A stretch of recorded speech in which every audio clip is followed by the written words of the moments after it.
Assalamualaikum warahmatullahi wabarakatuh. Selamat pagi. Perkenalkan, nama saya Agustin Nur. Saya adalah salah satu dosen tetap program studi agroteknologi Fakultas Pertanian Universitas Teguh Umar. Pada kesempatan kali ini, saya akan menjelaskan salah satu mata kuliah yang saya ampu, yaitu mata kuliah Dasar-Dasar Perlindungan Tanaman atau disingkat dengan DDPT.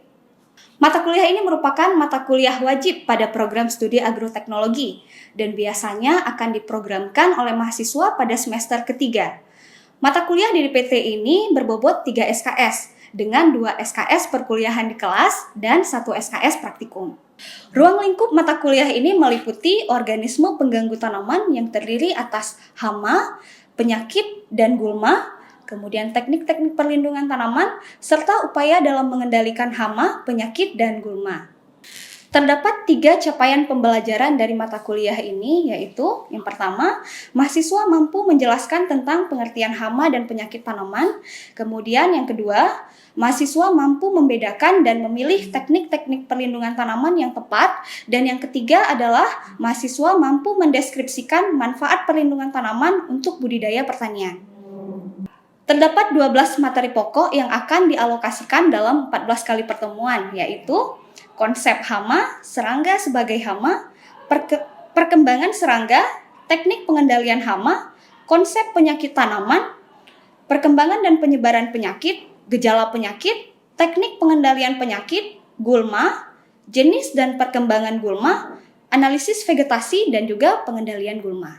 Dalam mengampu mata kuliah ini, kami membentuk tim teaching yang terdiri atas 3 orang dengan masing-masing keahlian. Dalam hal ini, saya mengambil peran terkait penyakit tanaman. Hal ini relevan dengan bidang kajian saya, yaitu bioprospeksi mikroorganisme pada bidang pertanian, khususnya perlindungan tanaman. Beberapa referensi yang kami gunakan untuk menunjang mata kuliah ini adalah yang pertama, beberapa buku textbook seperti Plant Pathology and Plant Diseases, karangan Tronsmo et al. Tahun 2020, kemudian Handbook of Pest Management and Organic Farming, karangan Vakante tahun 2018, kemudian Agroecological Crop Protection, karangan Dengin tahun 2017, serta beberapa textbook berbahasa Indonesia seperti Dasar-Dasar Perlindungan Tanaman, Entomologi, dan juga beberapa artikel terkait yang berasal dari jurnal 5 tahun terakhir. Saya akan menjelaskan 3 tahapan dalam perkuliahan yang saya ampu, yang meliputi Delivery, Interaction, and Assessment, atau biasa disingkat DIA. Yang pertama adalah tahapan delivery atau proses penyampaian materi kepada peserta didik. Untuk menyampaikan materi perkuliahan, kami biasanya menggunakan beberapa metode sesuai dengan topik atau materi yang akan dijelaskan. Seperti metode discovery learning, kami gunakan untuk menjelaskan konsep dasar. Kemudian kami juga menggunakan metode kooperatif, yaitu berupa presentasi dan diskusi mahasiswa, kemudian studi kasus, serta problem based learning. Tahap kedua adalah interaction atau hubungan timbal balik antara dosen pengampu dengan peserta didik. Pada tahap ini saya biasanya akan melakukan apersepsi ataupun brainstorming untuk menggali pengetahuan dasar mahasiswa. Kemudian memberikan kesempatan kepada mahasiswa untuk bertanya dan juga berdiskusi baik secara langsung maupun berdiskusi dalam kelompok. Tahap ketiga adalah assessment ataupun evaluasi dan penilaian. Pada tahap ini saya akan memberikan kuis, menilai partisipasi aktif peserta didik, memberikan penugasan, dan juga evaluasi akhir berupa UTS dan UAS. Sekian deskripsi proses pembelajaran pada mata kuliah Dasar-Dasar Perlindungan Tanaman. Nah, berikut ini adalah beberapa cuplikan video proses belajar mengajar yang saya lakukan di kelas. Sekian dan terima kasih. Assalamualaikum warahmatullahi wabarakatuh. Bismillahirrahmanirrahim. Assalamualaikum warahmatullahi wabarakatuh. Waalaikumsalam warahmatullahi wabarakatuh. Selamat siang semuanya. Apa kabar hari ini? Sehat ya? Sudah siap untuk mengikuti perkuliahan? Siap. Siap. Baik. Hari ini kita akan melanjutkan perkuliahan kita ya di mata kuliah Dasar-Dasar Perlindungan Tanaman ya. Nah, hari ini materi kita adalah terkait konsep penyakit tanaman. Ada yang sudah pernah dengar istilah penyakit? Sudah. Pernah Nah, ya. Nah, hari ini kita akan melihat penyakit tapi pada tanaman, ya. Oke. Nah, coba Anda lihat di sini di depan, ya, itu sudah ada 4 gambar, ya, yang saya tampilkan di sini. Nah, kira-kira dari gambar ini ada yang mau memberikan penjelasan atau ide apa yang bisa Anda munculkan dari melihat gambar ini? Ada? Izin menjawab, Bu. Ya, silakan berarti. Baik, di depan terdapat 4 gambar dari 2 golongan makhluk hidup. Yang pertama tumbuhan dan manusia. Di gambar atas terdapat 2 kondisi dari tomat. Yang di sebelah kiri dalam kondisi tomat itu sendiri dalam keadaan sakit, dan di sebelah kanan dalam keadaan sehat. Begitupun dengan yang gambar di bawah, kondisi manusia yang sakit dan kondisi manusia yang sehat, di mana 2 kondisi ini dapat mempengaruhi daripada aktivitas kedua makhluk hidup itu sendiri. Oke, ya, tepat sekali ya, berarti. Nah, jadi Anda lihat ya bahwa di depan itu ada 2 makhluk hidup, ya. Yang di atas adalah gambar tomat mewakili kelompok tumbuhan, ya. Yang di bawah adalah kita manusia, ya kan? Nah, pada gambar ini memperlihatkan 2 kondisi, ya kan? Sebelah kanan sana, ya, itu adalah gambar tomat yang sakit. Kemudian sebelahnya ada gambar tomat yang sehat. Nah, kondisi yang sama, ya, juga terjadi pada kita, ya kan? Ada kalanya kita manusia itu sakit, ada kalanya kita sehat. Nah, pada tumbuhan juga demikian, ya. Ada kalanya tumbuhan itu sakit, ada kalanya tumbuhan sehat, ya. Nah, jadi bagaimana kalau misalnya kita sakit, apakah kita bisa sembuh? Bisa sembuh. Caranya bagaimana? Kalau Anda sakit, apa yang akan Anda lakukan? Berobat, ya, berobat ke dokter, ke klinik, ya, ke rumah sakit, ya kan? Nah, kalau tanaman gimana dia? Dia bisa jadi sehat kembali. Kan nggak bisa ke dokter, ya kan? Gimana caranya agar tanaman bisa sehat kembali? Nanti dulu penyakitnya. Iya, benar ya. Jadi tanaman juga perlu disembuhkan agar bisa menjadi sehat kembali. Nah, untuk menyembuhkan tanaman tentu saja kita harus tahu penyebabnya, ya kan? Penyebab tanaman itu sakit kenapa? Ya. Nah, oleh sebab itu dalam mata kuliah ini kita akan mempelajari bagaimana penyakit pada tanaman, apa saja penyebabnya, tujuan akhirnya adalah agar kita bisa mengobati tanaman yang sakit. Ya, oke. Nah, jadi untuk tujuan pembelajaran kita pada pagi hari ini ada 3, ya. Yang pertama adalah terkait pengertian penyakit, ya. Kemudian terkait penyebab penyakit pada tanaman, dan yang ketiga adalah terkait konsep penyakit. Ya, jadi ada 2 konsep penyakit yang akan kita lihat, ada konsep segitiga dan juga konsep sisi 4 penyakit. Ya. Oke, nah sebelum saya masuk ke slide berikutnya, ya. Nah, tadi kita sudah membicarakan tentang sakit, tentang penyakit. Sebenarnya apa sih penyakit itu? Ada yang punya ide? Ya, silakan, Agung. Baik, saya akan mencoba menjawab pertanyaan terkait pengertian penyakit, di mana penyakit itu sendiri adalah keadaan di mana fungsi dari organ pada mikroorganisme, baik manusia maupun tumbuhan, yang tidak berfungsi secara normal. Ya, oke, ya. Jadi ketika kondisi tubuh, ya, sama ketika kita sakit, ya, apa yang terjadi? Kondisi tubuh kita itu tidak normal, ya. Terjadi ketidaknormalan pada tubuh kita, ya kan? Misalnya suhu tubuh jadi tinggi, ya kan? Muka merah, ya kan? Menjadi lemas. Itu kan hal yang tidak biasa dengan kehidupan sehari-hari kita, ya kan? Nah, pada tanaman juga demikian. Jadi kondisi yang tidak normal secara fisiologis pada tanaman itu dinamakan dengan penyakit. Nah, ini ya, pengertian penyakit adalah suatu proses di mana bagian-bagian tertentu dari organisme itu tidak dapat menjalankan fungsinya secara normal karena adanya gangguan, ya. Seperti yang saya katakan tadi, terjadi keabnormalan, ya, tidak biasanya, ya. Nah, sebenarnya kalau untuk penyakit tanaman ada 2 sudut pandang yang bisa kita lihat, ya. Ada sudut pandang secara biologi, ada sudut pandang secara ekonomi. Coba kita lihat sama-sama. Oke. Nah, ini yang pertama adalah sudut pandang secara biologi, itu adalah terjadinya penyimpangan dari kondisi normal ya, sehingga tanaman tidak dapat melakukan aktivitas fisiologis secara normal. Nah, itu yang kita bicarakan tadi ya. Jadi tubuh si tanaman itu menjadi tidak biasa ya. Nampak dari segi proses transportasinya tidak normal ya, daunnya menguning, layu dan sebagainya. Itu kan proses fisiologis yang terganggu ya. Nah, kemudian ada satu sudut pandang lagi, yaitu sudut pandang ekonomi. Nah, kenapa kita melihat sudut pandang ekonomi ya? Karena tanaman, khususnya tanaman budidaya, itu kan sengaja ya kan ditanam oleh manusia ya kan. Tujuannya untuk apa tanaman budidaya? Iya, agar bisa diambil hasilnya, kan begitu ya. Nah, makanya sudut pandang secara ekonomi ini juga perlu dilihat ya. Nah, jadi kalau implikasi akibat adanya penyakit dari sudut pandang ekonomi, yaitu ketidakmampuan tanaman dalam menghasilkan bahan yang dibutuhkan oleh manusia, sehingga menyebabkan kerugian pada manusia ya. Jadi penyakit pada tanaman ini selain merugikan tanaman juga merugikan petani. Ya, nah, jadi itu dua sudut pandang penyakit ya, yang bisa kita lihat. Oke, kemudian saya punya satu gambar lagi. Nah, apa yang bisa Anda lihat dari gambar ini? Ada buah timun ya. Di sini ada 3 variasi timun, ya kan?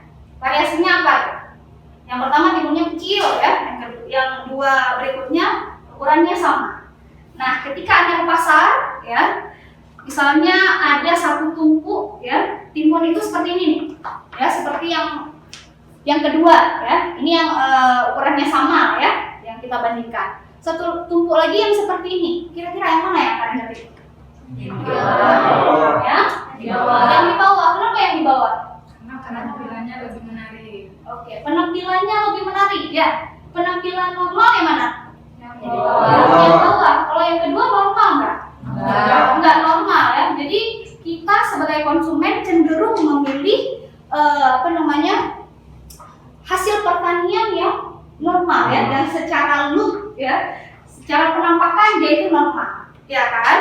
Nah, jadi gambar yang kedua itu juga kondisi abnormal ya, kondisi tanaman terserang ya oleh penyakit.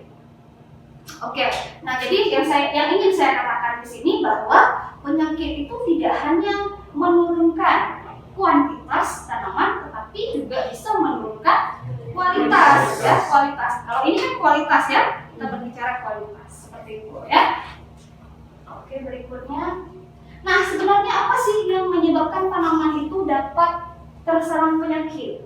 Nah, kalau kita nih manusia ya, kita sakit, kira-kira penyebabnya apa aja? Bisa aja Virus. Ya, silakan. bisa aja keturunan Bu. Ada keturunan ya, selain itu virus, terus faktor lingkungan juga. faktor lingkungan ya. Kalau yang baru-baru ini ya, insya Allah mudah-mudahan kita segera melalui secara sempurna, itu ada pandemi COVID-19 ya, COVID-19 itu penyakit juga kan? Penyakit apa yang menyebabkan COVID-19?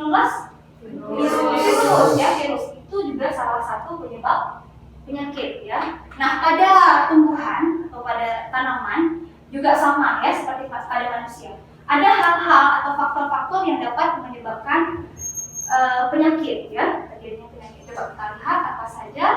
Nah, ini ada 2 golongan ya. Penyebab terjadinya penyakit itu ada 2 golongan. Ada dari golongan abiotik atau bukan makhluk hidup ya. Kita sebut yaitu non-infectious disease ya. Yang kedua adalah makhluk hidup ya, yang biotik ya, yang disebut dengan infectious disease. Artinya dia itu kalau infectious disease bisa menular ya, karena ada agen penularannya ya. Kalau COVID-19 kemarin kira-kira menular atau enggak? Menular. Nah, yang mana dia, golongan 1 atau golongan 2 kira-kira? Golongan 2 jelas ya, infectious disease. Nah, kalau pada tanaman juga demikian. Coba kita lihat. Nah, satu persatu ya. Yang pertama ada non-infectious disease. Ini yang tidak menular ya, dari golongan abiotik. Nah, kalau pada tanaman ya, faktor-faktor abiotik juga bisa menyebabkan keabnormalan ya. Nah, contohnya apa? Bisa dari kondisi tanah, ya, kondisi media tanam. Terjadinya defisiensi unsur hara, nggak cukup nitrogennya, nggak cukup, fosfornya nggak cukup, ya. Nah, itu menyebabkan secara fisiologis tanaman juga tidak normal, ya. Kondisi cuaca, misalnya sinar matahari terlalu panas, ya.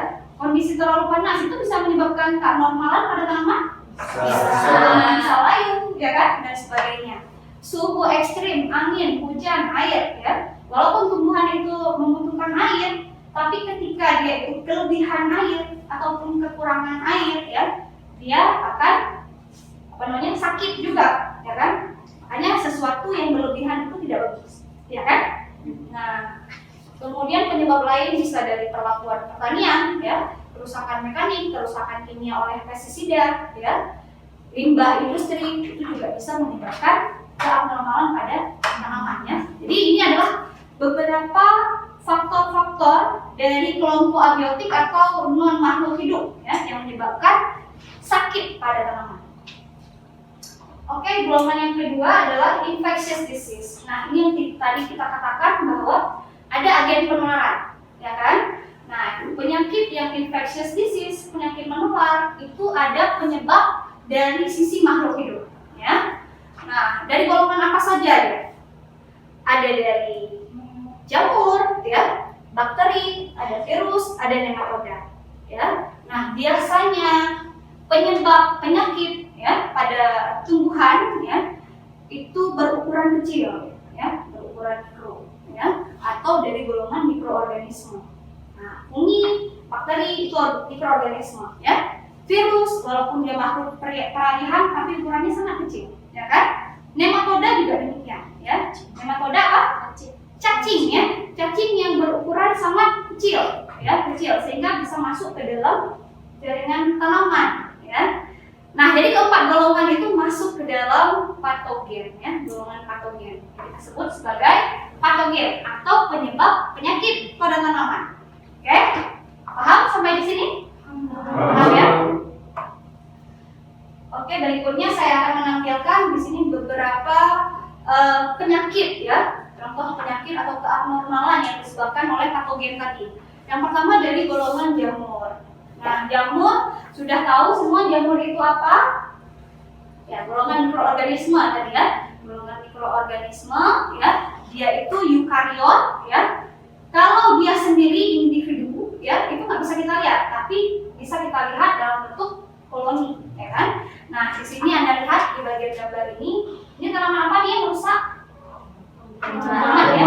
Tomat, ya. Fusarium oxysporum itu adalah salah satu jenis patogen kelompok jamur yang menyerang tomat, ya. Nah, bisa menyebabkan tomat itu menjadi layu, ya. Oke, nanti kita akan bahas secara detail untuk ini.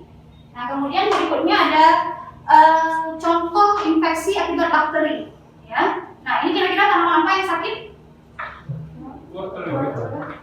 Tanaman? Bukan wortel. Ini karena nggak nampak keseluruhan, ya. Ini adalah ketela, ya. Ketela. Apa ya? Ketela. Nah, jadi ketela ini juga kondisi tidak normal, ya. Kalau penciriannya seperti ini, nah, ini biasanya disebabkan oleh si Streptomyces hypomea, ya. Nah, itu juga dari golongan mikroorganisme tetapi bakteri, ya, bakteri. Oke, berikutnya. Nah, ini contoh infeksi akibat virus, ya. Pada daun atau daun apa? Tembakau, ya, tembakau. Nah, pada daun tembakau juga bisa diinfeksi oleh virus. Nama penyakitnya adalah tobacco mosaic virus, ya. Jadi daun tembakau itu nampak kuning, ya. Pertama satu daun, kemudian menjalar jadi kedua daun, tiga daun hingga keseluruhan dari tanaman tembakau itu, ya. Oke, next. Nah, ini satu lagi, ya, yang saya katakan tadi golongan nematoda, golongan cacing, ya. Tapi bukan cacing tanah, ya. Cacing kecil, ya, ukurannya sangat mikro sekali, ya, sehingga dia mampu masuk ke dalam jaringan tanaman, ya. Nah, ini dia gambarnya. Coba lihat di sini. Ini udah perbesaran beberapa kali, ya. Nah, jadi Anda bisa membayangkan, ya, ini akar tomat, ya. tomat yang sekecil ini mampu dimasuki oleh si cacing nematoda, ya. Kira-kira dari dua gambar ini yang mana nih yang normal? Akar tomat yang normal yang mana? Yang ini ya? Ya. Oke, yang ini yang normal. Ini yang sakit ya, yang sakit, abnormal. Nah, jadi walaupun kita lihat akarnya jadi lebih besar, itu bukan berarti lebih bagus ya. Bukan berarti lebih bagus. Kenapa? Ya. Di dalam akar ini udah ada cacing yang masuk, nematoda ya. Udah ada nematoda yang masuk. Nah, jadi penyakit yang seperti itu diistilahkan dengan penyakit puru akar. Ya, namanya puru akar. Oke. Next. Nah, dari beberapa penjelasan tadi, sekarang kira-kira bagian tanaman mana saja yang berpotensi terserang penyakit? Nah, kira-kira dari mana? Tadi sudah kita lihat ada bagian akar, ada bagian daun, ada bagian batang, buah, dan sebagainya. Coba kita lihat ya. Nah, ini adalah bagian-bagian tanaman ya, tanaman. Coba Anda lihat bagian mana yang normal? Kanan atau kiri? Kiri ya? Kiri yang normal ya? Ya. Yang sebelah sini ya, yang normal ya? Ya. Kalau yang ini yang tidak normal ya. Nah, Anda mungkin bisa melihat ya, hampir semua bagian tanaman ya, itu berpotensi untuk terkena penyakit ya. Mulai dari pucuk ya, daun, kemudian dari bagian buah ya, bagian batang sampai ke bagian akar. Ya, dari atas sampai ke bawah itu berpotensi untuk diserang sama patogen, gitu ya. Nah, ini beberapa contoh rangkaian proses fisiologis yang berpotensi mengalami gangguan akibat patogen, ya. Nah, ada yang merusak proses pembentukan cadangan makanan, ya, itu pada bagian biji, ya. Biasanya adalah penyakit busuk biji, ya. Kemudian ada yang menyerang pada saat tanaman itu muda, ya, layu pucuk, ya. Kemudian ada yang menyerang bagian akar, busuk akar, ya. Kalau pada kelapa sawit itu ada ganoderma, ya kan? Ganoderma yaitu menyebabkan busuk akar ya, busuk pangkal. Kemudian transportasi air, ya, layu vaskular. Nah, itu contohnya seperti fusarium tadi, ya. Dia juga menyerang selain menyerang akar, menyerang bagian jaringan vaskular, ya. Kemudian ada proses fotosintesis, ya, translokasi fotosintat, ya, atau proses transportasi hasil fotosintesis itu juga berpotensi diganggu oleh si patogen. Nah, kemudian terakhir ya, bagaimana si patogen itu dapat menyebabkan penyakit pada tanaman? Karena kan kita lihat ada tanaman-tanaman yang walaupun keberadaan patogen itu ada, tanaman itu tetap sehat-sehat aja. Ada tanaman yang baru sedikit patogen itu udah langsung terinfeksi, ya kan? Nah, sebenarnya bagaimana sih cara patogen ini dapat menyebabkan penyakit pada tanaman? Ada yang tahu? Tidak ada? Kalau tidak ada, coba kita lihat. Nah, sebenarnya ada dua konsep yang bisa menjelaskan hal ini, ya. Ada yang namanya konsep segitiga penyakit, ada konsep segi empat penyakit. Coba kita lihat ya. Yang pertama adalah konsep segitiga penyakit, ya. Namanya segitiga berarti segitiga itu kan punya tiga sudut, tiga sisi, ya. Nah, jadi ada tiga komponen utama di sini, ya. Apa aja tiga komponen utama itu? Ada tumbuhan, oke, ada tumbuhan, ada patogen dan lingkungan.